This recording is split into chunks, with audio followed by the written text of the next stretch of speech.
கண் கண்ட தெய்வமே கலியுக வரதனே ஆறுமுகமான குரு அறிந்திட்டேன் உன் மகிமை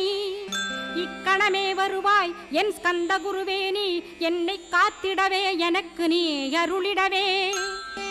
அரைக்கணத்தில் நீயும் ஆடி வருவாயப்பா வந்தனை தடுத்து வலிய ஆட்கொள் வரத குரோ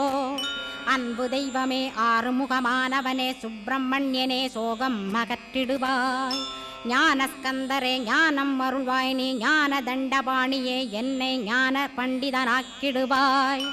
அகந்தையலாம் அழித்து அன்பினை ஊட்டிடுவாய் அன்புமயமாக்கி ஆட்கொள்ளுவையப்பா அன்பை என் உள்ளத்தில் அசைவின்றி நிறுத்திவிடு அன்பையே கண்ணாக ஆக்கி காத்திடுவாய் உள்ளும் புறமும் உன்னருளாம் அன்பையே உறுதியாக நானும் பற்றிட உவந்திடுவாய் எல்லை இல்லாத அன்பே இறைவழி என்றாய் நீ அங்கிங்கன